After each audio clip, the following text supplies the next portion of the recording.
Dipersembahkan oleh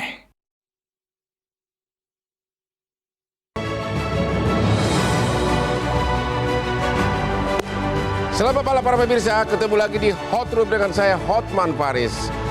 Para pemirsa, hati-hati dengan data pribadi Anda.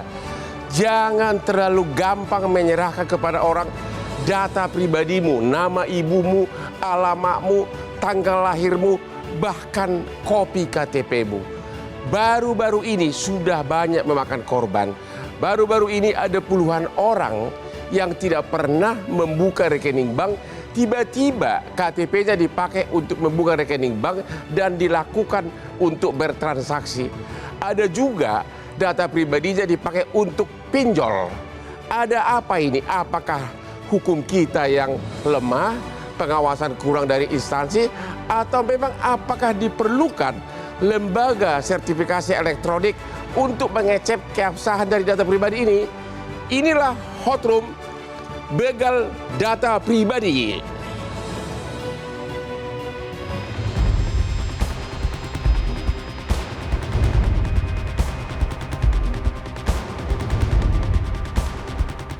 Di zaman digital seperti sekarang ini, penyalahgunaan data pribadi di dunia cyber semakin menjadi ancaman bagi masyarakat. Bukan hanya dilakukan oleh orang tak dikenal, penyalahgunaan data pribadi juga bisa disalahgunakan oleh orang terdekat. Hadirnya platform keuangan digital membuat pelaku dengan mudahnya menggunakan data diri seseorang untuk kepentingan pribadinya. Mulai dari membuka akun bank, hingga mengajukan pinjaman online dengan berbagai tipu daya. Verifikasi aktivitas online ini masih dipertanyakan. Mengapa semudah itu pihak fintech lending menyetujui pengajuan bodong yang dilakukan oleh pelaku kejahatan? Foto kartu tanda penduduk atau KTP dan swafoto diri dengan identitas diri nyatanya belum cukup menggagalkan pelaku kejahatan digital ini. Pemerintah dan pihak terkait butuh mengevaluasi kembali manfaat dan dampak dari verifikasi ini. Seperti yang tertuang pada pasal 17 ayat 2A UU ITE yang mewajibkan penggunaan tanda tangan elektronik guna mengamankan data dengan sertifikat elektronik pada transaksi elektronik beresiko tinggi. Khususnya transaksi keuangan yang dilakukan tanpa tatap muka fisik. Bagaimanakah cara aman agar masyarakat bisa melindungi data pribadinya? Sejauh mana otoritas jasa keuangan menanggulangi penyalahgunaan data pribadi di dunia digital?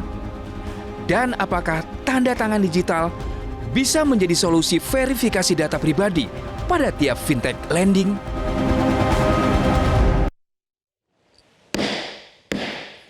Para pemirsa, banyak pemirsa selalu bertanya, kok Hotman sudah 38 tahun sebagai pengacara internasional, termasuk 25 tahun sebagai pengacaranya Pak Prabowo dan keluarganya Hasim, tapi kok tetap staminanya bagus? Kamu tahu nggak rahasianya? Saya bangun tiap hari jam 3 pagi subuh, yang pertama saya minum adalah kopi luwak hitam premium. Itulah yang membuat saya segar. Dan ternyata kebiasaan saya sama dengan Sintayong, pelatih timnas nasional. Oke? Jadi kalau Anda mau sukses, stamina tetap segar, dan juga berdansa seperti Hotman, selalu minum kopi luwak hitam premium. Mantap. Ibu Dewi, Anda korban dari penyalahgunaan data pribadi. Boleh cerita kejadiannya? Ya, untuk kronologis dari awal. Ya, dari awal, singkat. Iya, jadi untuk kronologis dari awal, saya itu mendaftar, melamar kerja. Melamar kerja? Iya, di salah satu perusahaan besar di kota saya. Kota Ada Bogor. kasih KTP?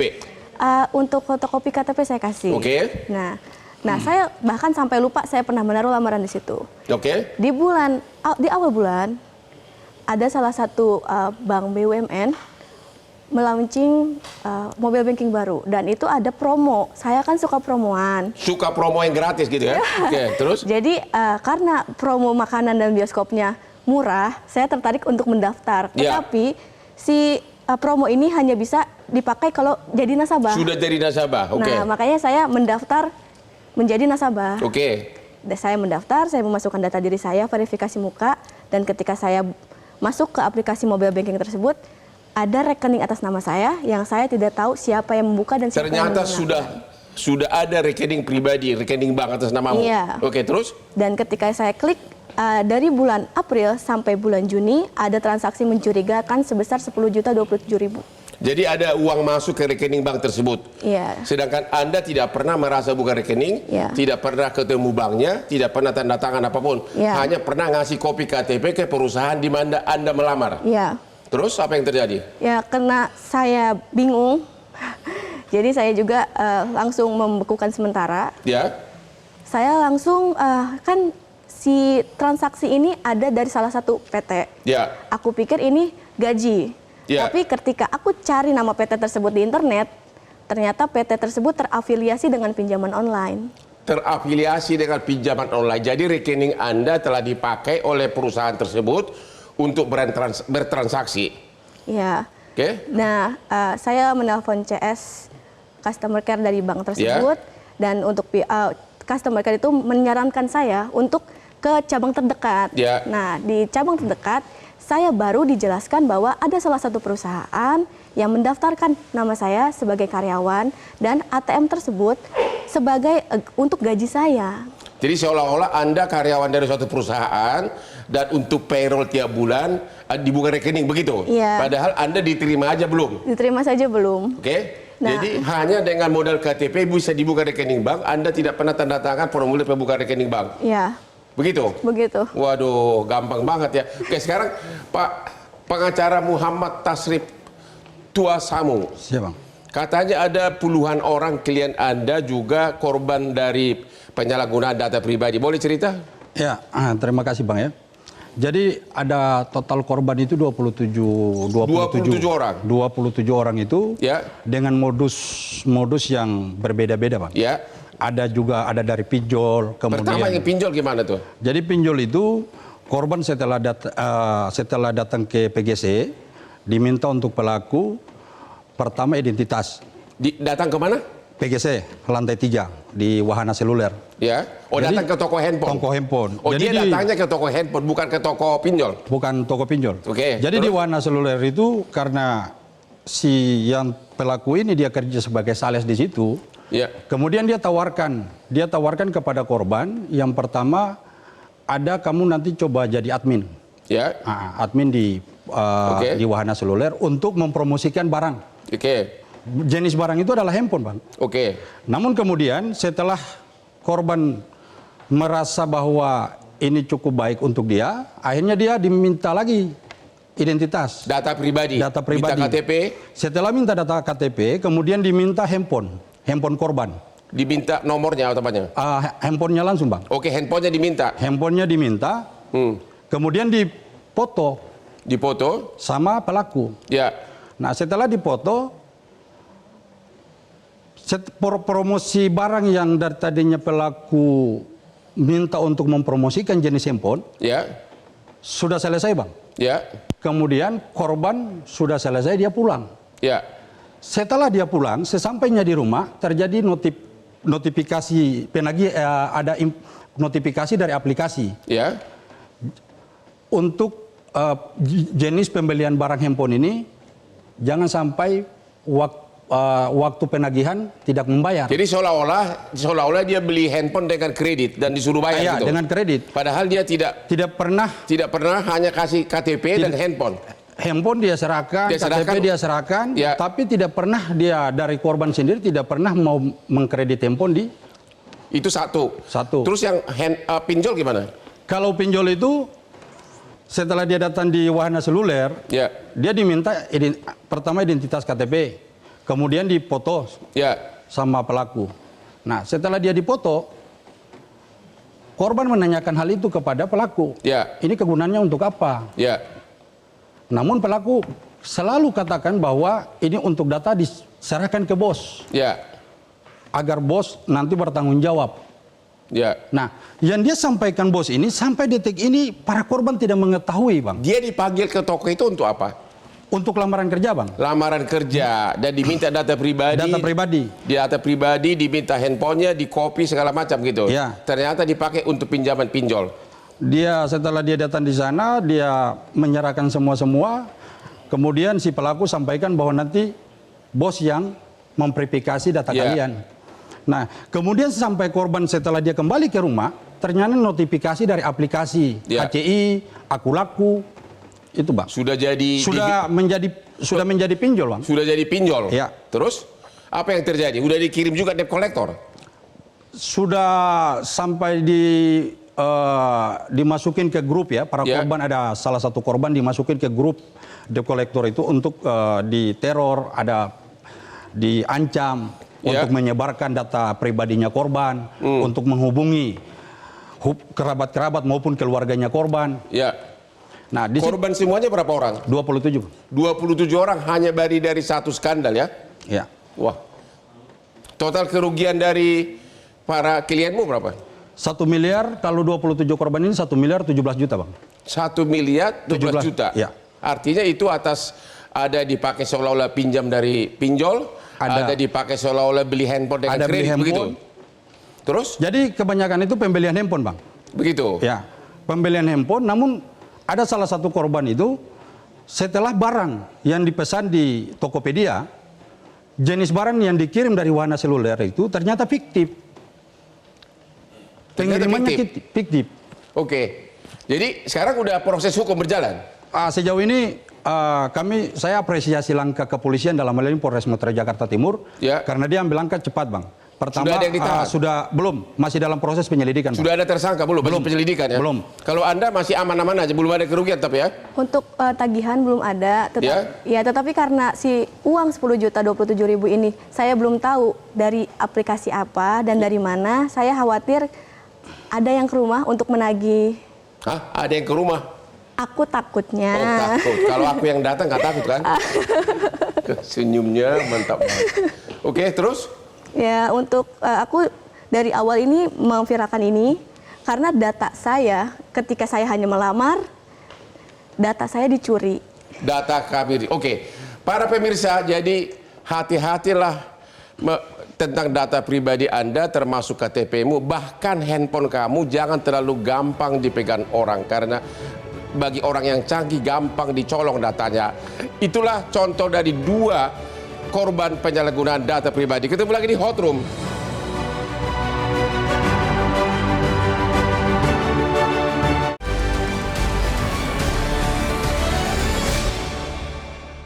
Dipersembahkan oleh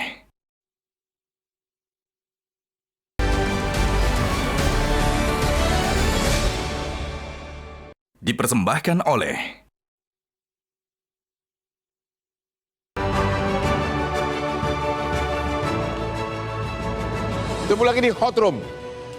Pak Brigjen Fajar dari OJK, bagaimana perlindungan konsumen dengan banyaknya pencurian data pribadi? Apa yang bisa dilakukan oleh OJK untuk melindungi rakyatnya? Silakan Pak.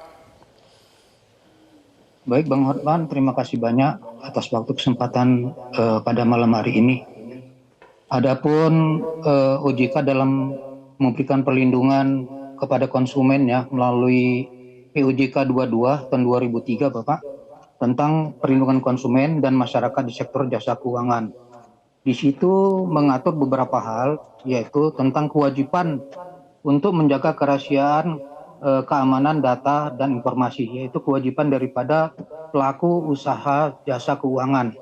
Ya. Nah, bukan hanya itu saja Pak, tapi jika itu data itu diperoleh dari pihak ketiga, maka pihak ketiga harus menyertai persetujuan dari si konsumennya juga Pak. Kemudian penggunaannya juga harus disetujui oleh konsumen. Ya. Bagaimana kalau seandainya itu tidak dilakukan atau dilanggar oleh POJK gitu Pak ya. Makanya itu ada sanksinya Pak bagi mereka itu.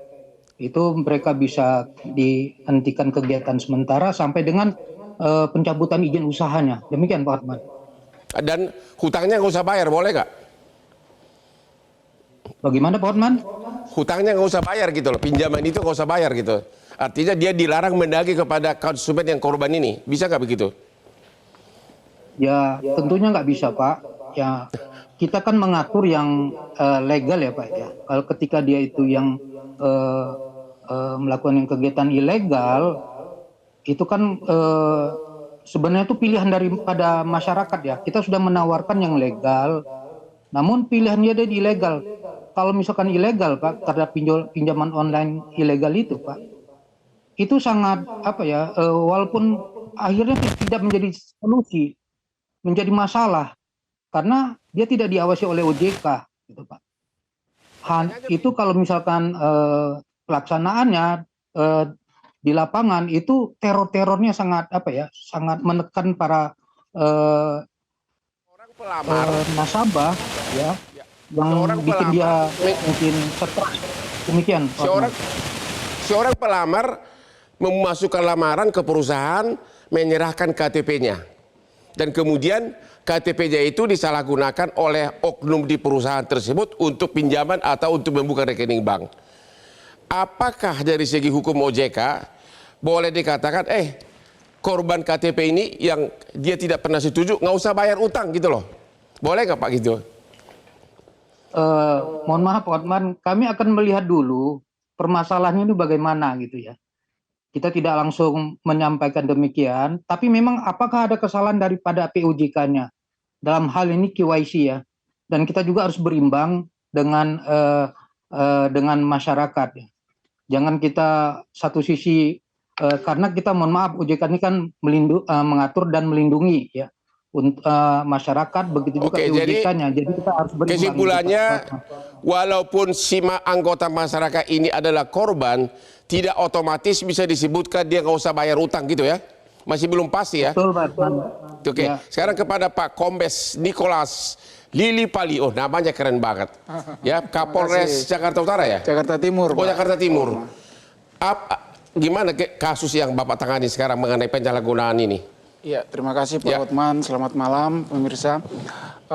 Perlu kami jelaskan bahwa sejak bulan Juni kemarin kami mendapatkan laporan dari warga masyarakat kurang lebih 26 orang. 26 orang? Ya, menyatakan bahwa mereka kena penipuan online dan pinjaman online. Karena mereka ditagih bahwa mereka telah melakukan transaksi keuangan berupa pinjaman online dan kredit online. Jadi modusnya yang sudah teridentifikasi sama kita ini ada 3 modus, di mana satu orang tersangka yang sudah teridentifikasi. Sudah tersangka? Belum, mohon maaf. Calon tersangka? Terlapor ini dia menggunakan 3 cara. Yang pertama dia menawarkan pekerjaan, yang kedua dia menawarkan hadiah, dan yang ketiga dia menawarkan mendapatkan fee komisi dari hal-hal yang dia akan tawarkan. Jadi kalau secara pinjaman online dia meminta data pribadi berupa KTP dan dia meminta handphone dan melakukan foto selfie dengan si korban.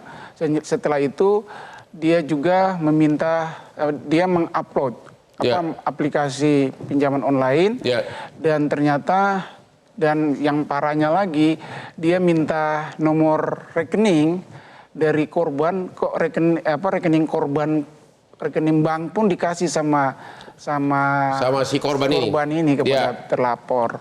Jadi itu hal yang bagi kami sangat mudah. Orang-orang yang dekat dengan dia yang sudah dia kenal. Jadi apakah menurut Bapak semakin rawan, semakin banyak penipuan melalui sistem online ini? Iya, kalau kami di Polres Metro Jakarta Timur sering sekali ada laporan terkait dengan penipuan online ini. Begitu ya? Iya. Oke. Gimana Pak Encik, Pak Japar ini Bapak ahlinya nih. Emang itu Bapak kan dari multifinance atau dari pinjol ini? Saya dari fintech, Pak. Oh, fintech. Jadi kalian ikut pelakunya atau apa nih? Jadi begini, yang perlu saya tekankan setelah kami mendapatkan informasi di lapangan, ternyata penipuan ini bukan melalui fintech kami, bukan melalui fintech peer-to-peer lending, tetapi industri lain yang mana memakai kredit online. Oke. Jadi sebenarnya kalau di kami kemungkinan untuk menjebol itu sangat kecil. Ya. Karena harus selfie, harus liveness, harus tanda tangan digital. Oke. Terlalu banyak pagar-pagar yang mereka harus lalui dan itu sangat sulit untuk dijebol. Nah, sehingga kami tekankan di sini ini bukan dari industri kami. Bukan dari fintech peer-to-peer lending. Jadi apa alasannya sehingga gampang dijebol menurut pengamatan Bapak? Menurut saya kalau hanya foto saja tidak live itu paling gampang dijebol karena itu pasti penipuan. Kita punya tools atau punya alat untuk deteksi banyak sekali. Ya salah satunya adalah liveness. Harus liveness katanya sekarang ini perlu sertifikat elektronik, perlu nggak itu? Yes, perlu. Itu pertama harus ada oleh siapa sertifikat. Sertifikat elektronik. Yang nerbitkan siapa? Kan Dukcapil tidak ada begitu. Yang nerbitkan adalah perusahaan yang ditunjuk oleh Kominfo. Bersertifikasi untuk digital signature. Itu satu. Yang kedua, yang paling penting adalah waktu dia foto itu harus live, selfie. Harus live. Jadi mengikuti arahan daripada aplikasi kita, umpamanya mengedipkan mata, menoleh kiri, menoleh kanan dan seterusnya. Nah, hal ini walaupun memang bisa dijebol, tapi sangat-sangat sulit. Sangat sulit sehingga waktu yang saya dengar itu pelamar adalah foto memakai KTP saja, ya kan, sehingga gampang sekali untuk dijebol. Karena image ini langsung ditempelkan di aplikasi. Itu aplikasi di sentrang semua. Kalau sudah dipenuhi semuanya tetap bisa dijebol itu. Kalau semuanya dipenuhi tetap bisa dijebol. Tetapi kita lihat step-stepnya itu agak sulit untuk dijebol. Begitu ya? Untuk anggota kami. Jadi kami punya. Jadi menurut Bapak menyerahkan KTP itu nggak perlu ragu lagi, tetap kasih atau bagaimana? Kalau mau melamar atau mau diminta orang, sebaiknya jangan atau apa? Sebaiknya hati-hati. Sebaiknya hati-hati untuk menyerahkan KTP. Kalau foto KTP, fotokopi KTP kan di mana-mana juga banyak datanya. Tetapi kalau diminta untuk foto memegang KTP, itu yang mungkin sangat harus dihindari. Kalau diminta foto dan memegang KTP. Kalau diminta foto dan memegang KTP itu yang paling bahaya. Itu bisa disalahgunakan. Karena itu akan dipakai seolah-olah otentik begitu kan? Betul. Itulah ya seolah-olah dia melakukan permohonan kredit ataupun pinjaman online. Di dalam kasus Bapak ada begitu yang disuruh dia foto pegang KTP asli? Selama pemeriksaan kami dia tersendiri bisa. Jadi dia minta KTP dulu, baru dia hanya minta foto selfie-nya saja. KTP dulu, baru kemudian foto selfie ya? Jadi secara halus ya? Iya. Betul. Oke, kita istirahat dulu sesudah yang berikut ini.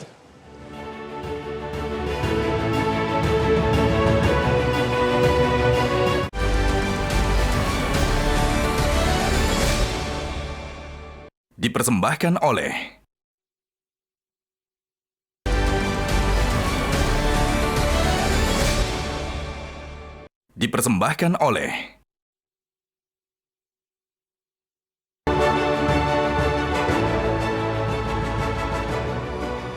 Para pemirsa, malam semakin larut, tapi kenapa Hotman tetap segar? Tadi sebelum mulai acara ini, saya selalu minum dulu kopi luwak hitam premium kesayangannya Hotman dan Sintayong, pelatih timnas bola nasional. Aman di lambung. Ibu Mutia, sebelum saya tanya ke ahli sertifikasi elektronik, apa yang terjadi dengan penyalahgunaan data pribadi ini yang menurut pengamatan Anda? Ya, jadi kalau tadi aku ngikutin kan sebelum masuk ya. Jadi Mbak Desi sama Pak Lutfi dengan 27 orang yang lain tuh ya korban gitu ya Bang. Dan korban? Itu harusnya mereka nggak terkena ranah tetap harus bayar gitu. Harusnya banknya, terutama yang pertama tadi kan OJK tuh sempat bicara ya Bang, bahwa Kalau yang ilegal mereka nggak bisa, itu nggak di bawah ranah mereka. Tapi kan satu ini bank besar, BNI.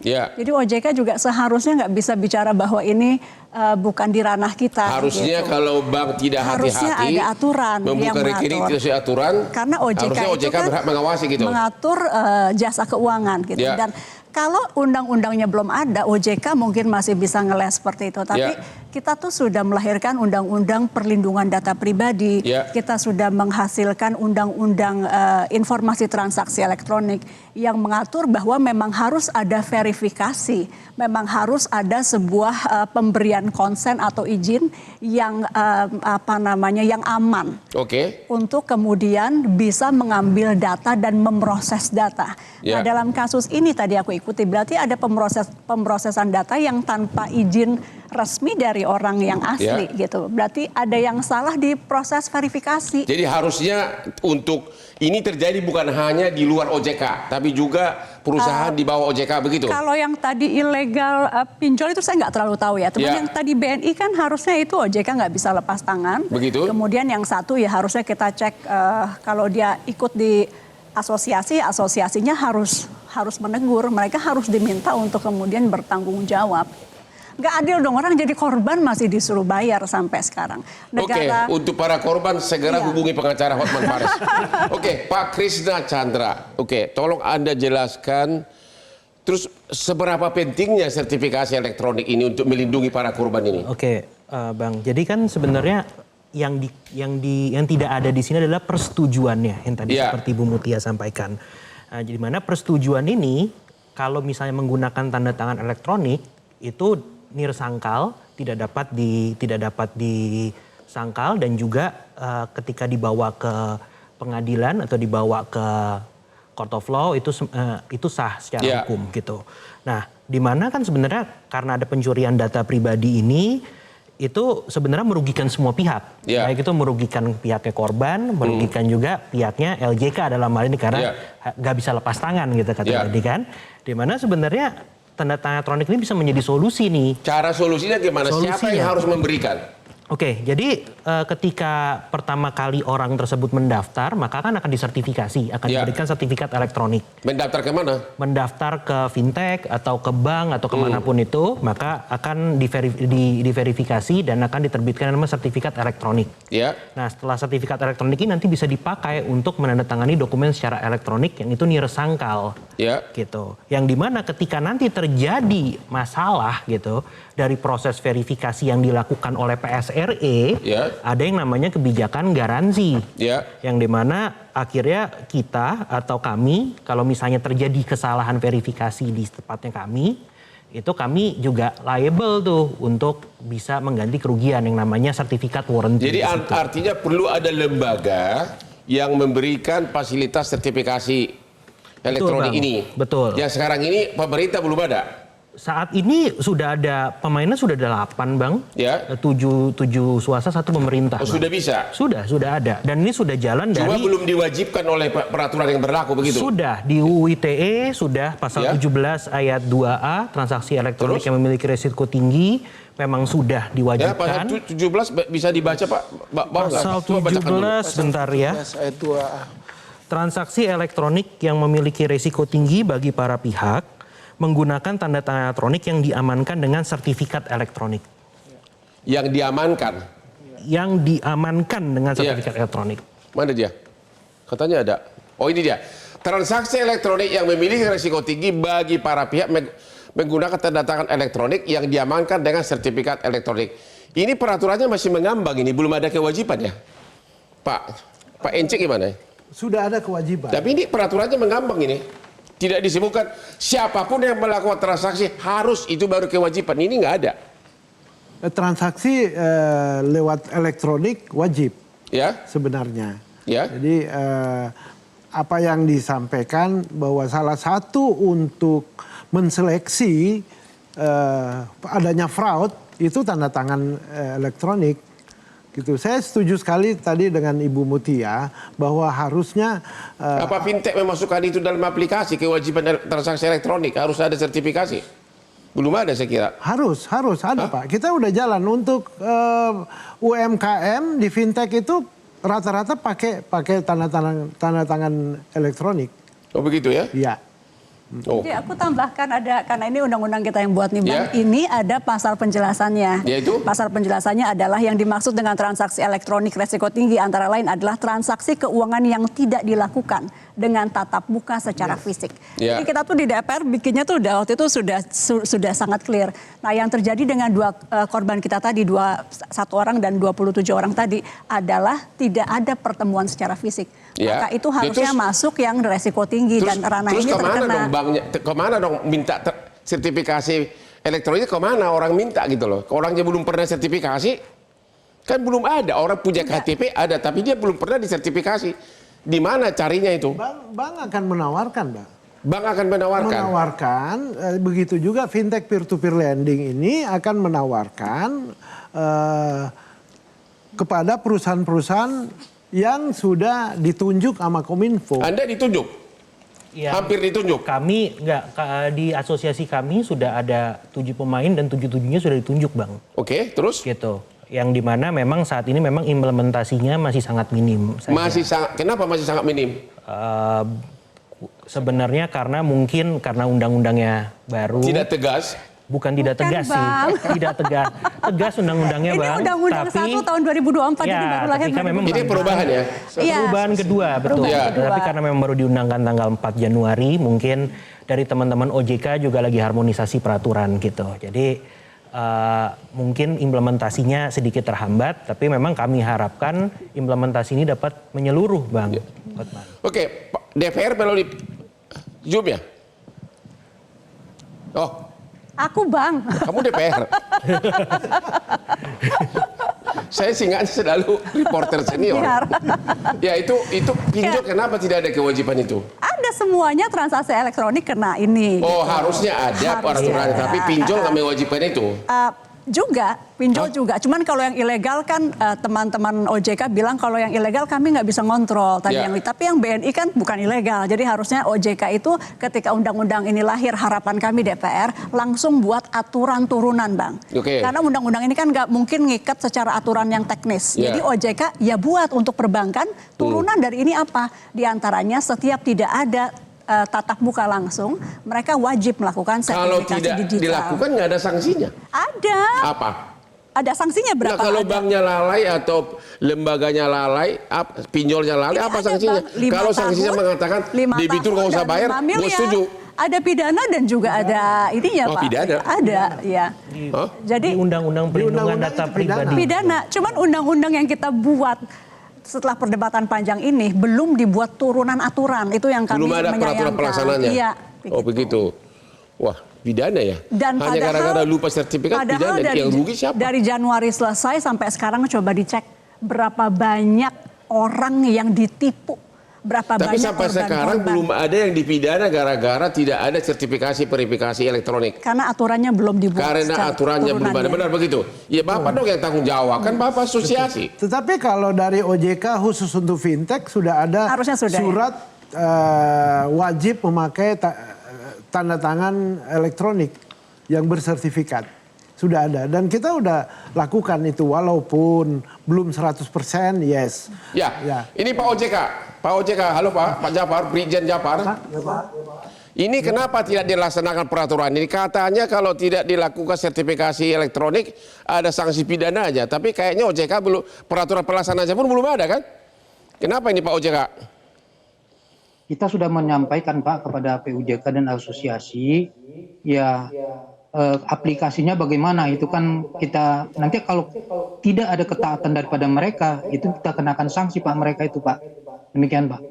Mohon izin Bang Hotman, saya bisa meluruskan nggak yang saya katakan tadi? Silakan. Terkait pinjol legal tadi. Ya silakan. Yang pasal 27 itu. Ya, silakan Pak. Nah, Bang Hotman, begini Bang Hotman, terhadap permasalahan di PGC itu kita sudah melakukan pemanggilan Pak terhadap PUJK-nya Pak. Ya. Terhadap 6 PUJK itu sudah kita panggil dari mulai jajaran direksi sampai dengan pelaksana-pelaksananya Pak. Dan itu kita sebenarnya mengumpulkan data, kemudian kita memastikan bagaimana KYC yang dilakukan oleh PUJK tersebut Pak. Gitu. Jadi manakala nanti jika ada kelalaian dari POJK di dalam pelaksanaan pengaplikasian pinjol tadi itu Pak, POJK lalai, maka itu untuk yang nasabahnya mungkin kita bisa dapat terselesaikan Pak. Kalau POJK-nya lalai gitu Pak. Aplikasinya nggak dicabut Pak. Tidak kenakan saksi Pak. Aplikasinya nggak dihapus, dicabut. Kita lagi mengecek begini Pak, kita POJK-nya tuh kita panggil ya, kita akan menyamakan identitas 27 itu masuk ke aplikasi kamu nggak? Kita coba, kita ambil tuh ininya Pak. Tadi seperti yang ini Pak ya, face recognition tuh, dilakukan nggak? Oh ini ada Pak. Kemudian nanti KTP yang difoto yang secara langsung itu, yang dikatakan dari AFP itu, yang dari beberapa posisi dilakukan nggak?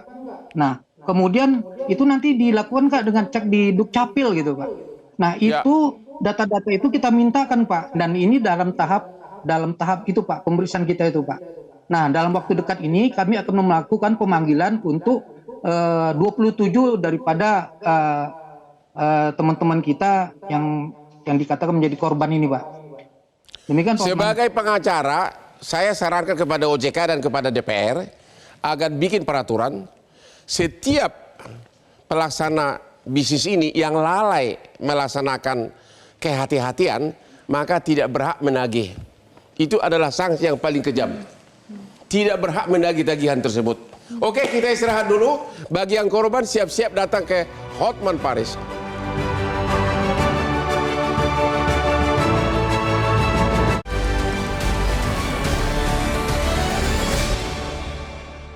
Dipersembahkan oleh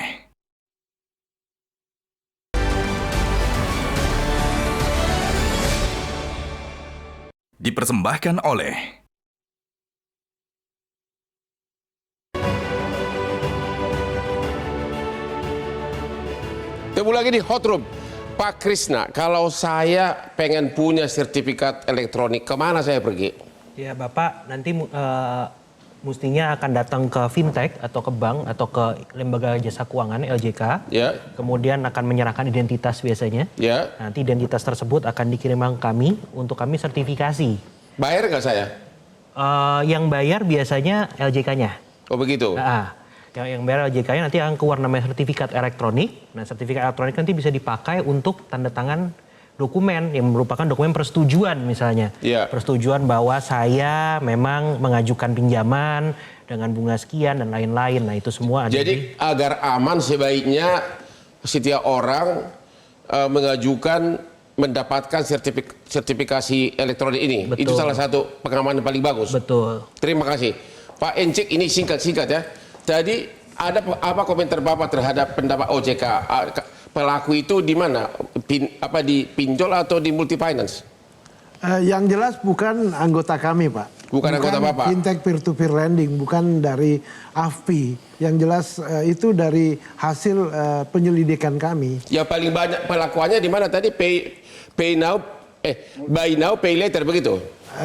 Kemungkinan ya di situ Pak. Begitu. Karena kami tetap memakai banyak pagar-pagar untuk kami itu maksudnya siapa? Kami itu adalah lembaga anggota kami. Anggota dari fintech peer-to-peer lending. Peer-to-peer lending itu orang taunya pinjol. Bedanya apa sih? Beda. Pinjol itu yang ilegal. Pinjol yang ilegal, tapi di mata rakyat sama aja semua pinjol. Ya, kami bukan pinjol. Pinjol yang sah begitu ya? Iya, bukan pinjol yang sah. Karena kredit online ini banyak, Bang. Oh, begitu? Iya kan? Oke, ada yang terima kasih. illegal, ada banyak sekali ragamnya. Pak, Ibu DPR, apa saran Bapak kepada OJK? Peraturannya terlalu lambat atau bagaimana? Ya, mungkin dibuat peraturan yang lebih bernas, lebih cepat. Kita tahu kita berhubungan dengan teknologi. Saya paham sih, ini undang-undang kita selesaikan Januari 2024. Tapi kita juga paham bahwa kita ini berurusan dengan sesuatu yang sangat cepat. Dan sekarang pinjol ilegal masih sangat banyak. Itu pun nggak bisa dihentikan. Harusnya OJK juga bisa menyaring dan mengumumkan. Tapi sampai sekarang masih banyak pinjol ilegal. Masih banyak. Masih banyak ya? Masih banyak. Yang gagal OJK atau bukan? Saya rasa mestinya aparat hukum ya. Karena di Undang-Undang P2SK itu udah jelas, Pak. Ya, jadi kalau memang tahu ilegal ya itu bisa dilakukan penindakan hukum. Oke, Pak Kombes, apa saran Bapak untuk mengatasi ini? Ya, kami dari pihak kepolisian sebagai penegak hukum, kami menyarankan yang pertama kepada seluruh warga masyarakat, jangan mudah memberikan data identitas. Jangan mudah kasih data pribadi. Kalau nomor handphone kasih sebanyak mungkin, begitu ya? Boleh. Oke. Terutama sama cewek. Yang kedua, berkenan karena ini sudah ada Undang-Undang ITE pasal 27 ayat 2A tadi, tolong ini segera direalisasikan kepada seluruh warga. Peraturan pelaksananya. Peraturan pelaksanaan. Terima kasih Pak Kombes. Brigjen Jafar OJK. Begitu banyak pinjol OJK, tapi sampai sekarang OJK tidak sanggup membubarkannya. Pinjol ilegal maksudnya, bukan pinjol OJK. Benar nggak Pak? Benar, Pak. Bagaimana kerjasama OJK dengan Kominfo? Kenapa banyak ini pinjol ilegal tapi tetap OJK tidak sanggup menghentikannya? Silakan Pak. Baik Pak, pelaku-pelaku pinjol ilegal ini kan Pak membuat penawaran-penawaran banyak di Instagram, di Facebook, dan bentuk URL Pak. Yang mana URL itu udah kita berikan kepada ini Pak Kominfo untuk men-take down, tapi bentukan URL itu kan sangat gampang sekali Pak. Ketika di take down muncul lagi dia Pak. Nah ini dunia digital juga, untuk jarak, ruang dan tempat kan tidak terbatas Pak. Tapi sanksi pidananya ada di undang-undang, tapi sampai sekarang belum ada pinjol ilegal yang masuk penjara ya. OJK yang lalai atau siapa nih? Baik Pak. Modus yang sekarang sering terjadi Pak, pinjol ilegal tuh yang dominan dia tuh adalah bentuk pressure-nya Pak. Penagihannya itu yang di luar batas daripada sisi kemanusiaannya. Nah, itulah yang membuat daripada masyarakat yang terlibat dengan pinjaman online ilegal ini Pak sangat dirugikan, dan mohon maaf kalau saya katakan martabatnya itu direndahkan. Dan ini mohon maaf, ini bukan ranah OJK Pak, karena itu adalah bentuk-bentuk seperti pornografi, kemudian pemerasan, itu pasalnya KUHP maupun ITE Pak. Sementara kalau di OJK itu kan bukan di ranahnya di situ Pak. Jadi kami berkoordinasi dengan APH yaitu Bareskrim Polri. Ketika mendapatkan informasi seperti yang saya sampaikan tadi Pak, kami melaporkan kepada Bareskrim. Demikian Pak. Tapi kan penyidik OJK ada, emang penyidik OPK nggak bisa bergerak sendiri? Baik Pak, terima kasih. Kami sampaikan juga Pak, penyidik OJK itu penyidik di sektor jasa keuangan Pak. Jadi sektor keuangan saja dia Pak, misalkan perbankan, asuransi, pasar modal. Ketika itu misalkan pinjol ilegal yang tidak punya izin itu Pak, itu kita sulit. Ketika kita URL itu ada, kita buka, itu tempatnya kantor pun tidak ada Pak. Ya begitu ya. Nah, gimana mau kita menangkap? Artinya nanti kita akan bersama dengan Bareskrim untuk melakukan penindakan hukum terhadap pinjol-pinjol ilegal tadi Pak. Makasih. Terima kasih Pak. Oke, demikianlah akhir dari diskusi kita malam ini. Jadi ada beberapa hal yang paling penting. Satu, hati-hati jangan terlalu gampang menyerahkan data pribadi. Kedua, hati-hati pinjam ilegal. Dan ketiga, jangan terlalu gampang mau membeli barang, beli sekarang, bayar nanti. Itu yang paling banyak pemerasan dengan mengirim debt collector yang seram-seram. Demikianlah akhir dari diskusi kita malam ini. Jangan lupa nonton Metro TV Hot Room setiap hari Rabu jam 9 malam. Sini Pak, kita Pak, sini Pak.